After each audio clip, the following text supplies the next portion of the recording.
this video, I'm going to share why we're blocking ourselves from dropping into our soft feminine and how to not do that. Hi, I'm Shay. I'm a feminine embodiment facilitator, author, and I adore anything related to self-development. I'm gonna get straight into it. People often talk about having an open heart or a closed heart. So you just need to open your heart more. But what does that actually mean, like open my heart? Obviously, we're not talking about the physical heart, but rather that warmth, the softness, the love, the compassion, the energies that we tend to associate with the heart. And when we're closing it off, someone says we have a closed heart, or we see someone, they're like, their heart's a bit closed. It feels like they're not open to receive love or to offer love, in whatever form that might be. It's very different for each context, but when someone has that closed heart, they're blocking that receptivity and they're blocking themselves from expressing the love. People close their hearts for so many reasons. I know for me, it happened mostly when I was feeling really, really hurt and really scared. And it was times during breakups or during difficult conflict, difficult conversations, even with family as well, I would close my heart. What that came out as was basically shutting myself off, becoming a little bit more cold, being very, very defensive, and not being able to truly listen to the other person and their side of things, their perspective, their needs, their desires. Because I was too busy just blocking myself, a wall comes up. And that does block us from being in the feminine, being in the softness, the receptivity, that warmth that's associated with the feminine archetype. Because all of those things can only really happen if our heart is open.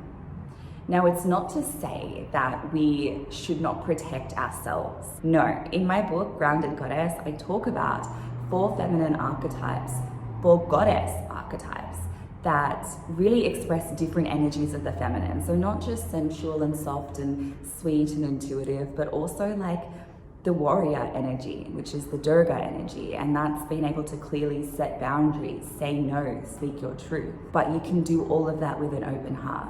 And I think a lot of people think that it's either all soft and loving and warm, or like we have to close our hearts off if we have to tell someone no or tell someone our truth. But we can do that from softness. We can be strong from our softness. And that is the power of the feminine, to bring that warmth to even difficult conversations. The reason why we block ourselves from our feminine in this way, by blocking and closing our hearts, is to protect ourselves. We're just trying to protect ourselves. This soft, squishy, warm thing, which is vulnerable when it is open, gets hurt. It's just a matter of life. It will get hurt.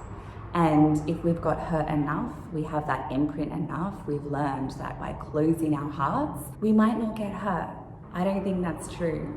I think we're still getting hurt with a closed heart. It's just a more cold and detached way of moving through it, but it doesn't really protect us. I don't think it really protects us from pain, because when we're experiencing the pain of being blocked and being closed, and internally that doesn't feel good. I know for me, when I am in a difficult conversation with my partner and I feel myself close and I'm trying to protect myself from discomfort by closing, I'm still uncomfortable. I'm creating more discomfort by closing myself off. It does not feel good to not be warm. It doesn't feel good to block love, to not reach out and hold his hand. That doesn't feel good. So I'm protecting myself from pain, but also causing pain in the process. That can help us start to look at, why are we closing our hearts? And is this protection actually protecting me? We're trying to protect from hurt, but is it actually creating more peace and softness? Because it seems like it's creating more hurt. It can feel like literally you've just created like a wall. You can feel less receptive, less open to understanding, less curious, and just hard. It's just more hard. So when you can start to determine, okay, where do I tend to do this? In what situations do I tend to close my heart off? Have I closed my heart in a more substantial long-term sense? Is it closed right now? For me, it tends to be as a default open, but certain situations, close it off.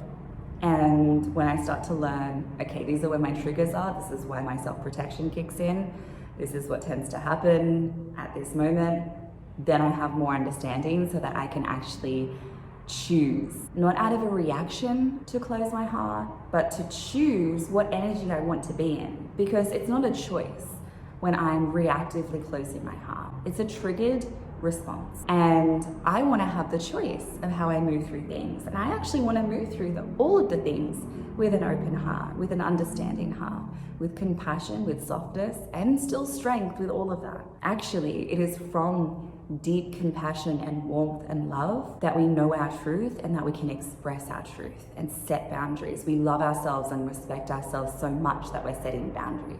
So those parts of protecting ourselves are actually from that loving place. So a way to help work through this is, like I shared, identify where you tend to be closing off, identify why, then look at what am I protecting myself from? Get clear on that so you're understanding where your wounds are, and then ask yourself, is it really protecting me? A way that you can help guide yourself into more softness and more openness is to actually drop back into your body. For me, I do something like this. I tap my chest to remind myself I'm in my body, and I ask myself, what do I want?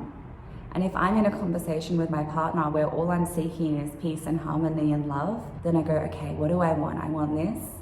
And I can say it out loud to him. Hey, I really want to feel peace and harmony and love. And I realize that if I want that, I'm part of creating that through that energy. And so I drop into more peace and more love internally. I really let the love lead, the softness lead, and I feel myself physically like melting. And with practice, it gets easier. I think first knowing, is my heart open or closed right now, is the biggest first step you can take. You will feel more connected to your feminine warmth, softness, strength, and magic that we have to melt hardness, to be a soft space, to be receptive. All of that comes through. If you want to learn more about connecting to your feminine, healing, self-development in general, then subscribe. You can hit notifications when I come out with a new video, or you can also check out my book, Grounded Goddess. It is a way to harness more feminine self-expression in so many different ways through goddess archetype work. You get a lot of journal prompts, a lot of exercises, practical activities, things you can do in your everyday life to harness these energies. So it's not just a book with theory, but it's an actionable resource for you. Okay, that's all for today, and I'll be back soon. Thank you so much for watching.